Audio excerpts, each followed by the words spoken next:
G'day guys, we're up to part 4, the Xray XB2 Dirt Edition build series. In part 4 we are going to be finishing up the rear drivetrain suspension assembly, and while I'm thinking about it, I hope the camera doesn't decide to have a lady chatterly moment and stop recording, as I've had to put it on the charger, so let's hope I don't have any hiccups. Anyway, now usually, like I said, usually I'll say if there's double of something, I will do one off camera and do the other on camera, but and I said, you know, I can do both. Just with some video editing. I've decided to go against that. Really, it is purely, as I'll say, like a parrot, to save on time. And there are a few things I've done off camera. I have done the rear turnbuckles. I really hate doing these on camera because it doesn't usually go well. When you do the turnbuckles, 37.8mm gap in between the inner parts here. And I recommend you have some digital calipers to do that, to give you the precise measurement. Okay, so what we're going to do is start off with, I'll put on the second wing mount. Now this will require a little finesse. Now on the shock tower here, there are multiple holes to mount, another message, multiple holes to mount the wing mount. I've got it in the kit setup here.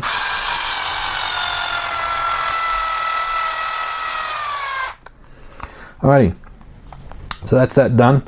Now what we'll do is we'll move this around here, and this will be what you mount the rear turnbuckles on. So you have the suspension part here, your suspension arm and your diff, your drive shafts, and then you have this part here that your turnbuckles attached to that. So what I'll do is I'll mount this on. As always, like a broken record, note the orientation. And it would seem that you will need to put sway bars in if that's as an option later on.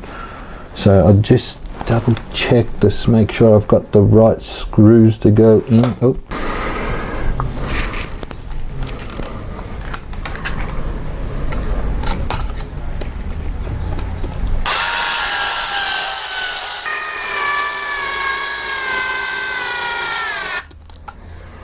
Alright, so that's that done. Now we'll put the ball ends on. Now pay attention to which way they go on, which size they are, and how many washers you will need, and which hole it goes in. That's what she said.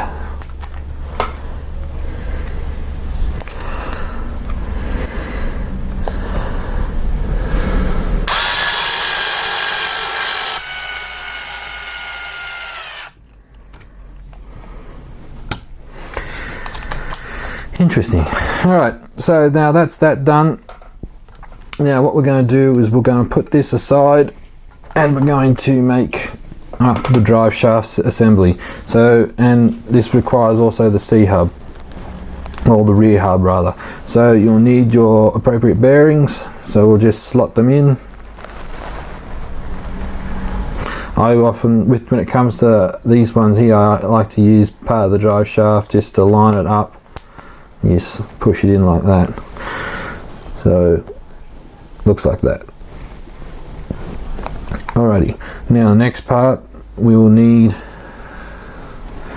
the other end of the drive shaft. Where did it go? Right there. Alright, now for this part we'll need some black grease, some Hootie black grease. Now it helps to have a rag on hand or some paper towel, because this stuff is really messy.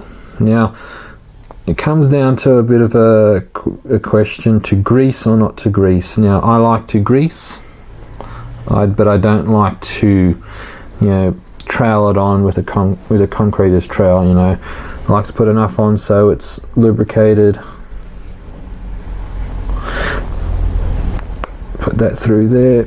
Alright, now we get our other end of the shaft, hold that on, and we put a pin through. And now we get this plastic bit here, and it slides over, and it's a snug fit. Now I like this design, although I'm not really a fan. Your traditional ways, you put a grub or a set screw in there and it holds that pin through, whereas this goes over, and then what we'll do now is we put it through here, and so essentially the rear hub stops that cap from sliding back. Alright, so now what we need to do is we'll get a little pin. I know I had a pin here, I just put it here. I'll just get this spare. Alright, so we'll put the little pin through the shaft here.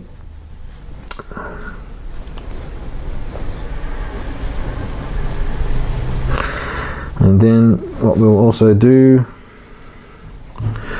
is get this screw, a 1.5mm hex drive.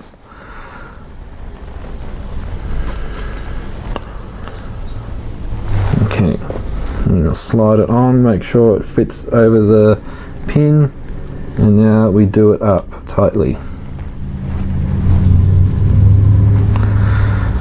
Alrighty, come on. So now the next part is to carefully put that back in the out drive. Come on, there we go. Okay, now next part is to get the the kingpin. We will put it through here on the outer hole. We will line this up.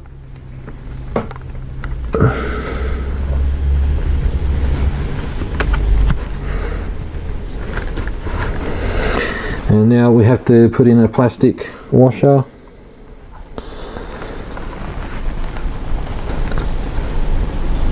So just remember, guys, when you're doing this, make sure nothing binds.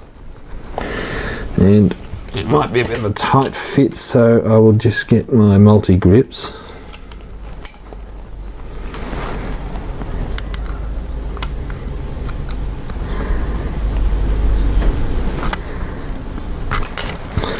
I'll just push that down a little bit.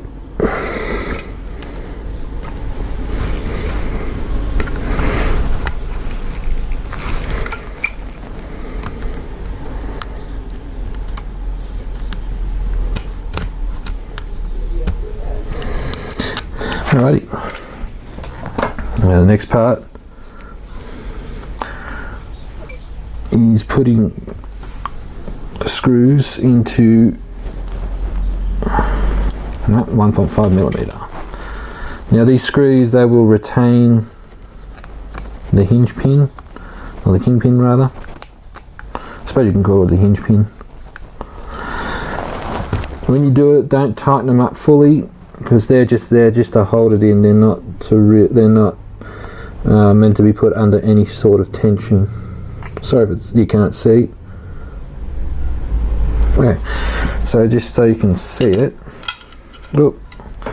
So you have the pin, little screw there, it holds in the pin. Oh, that's why it won't go down. Alrighty.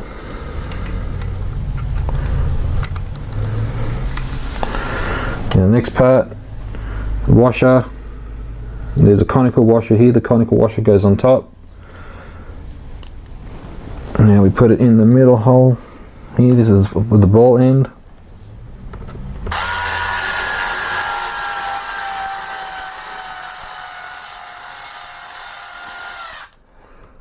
Okay.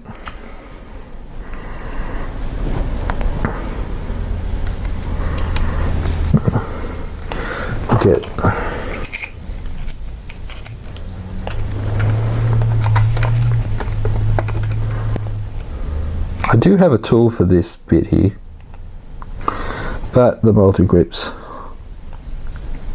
do just as good a job. Like that. So same thing again.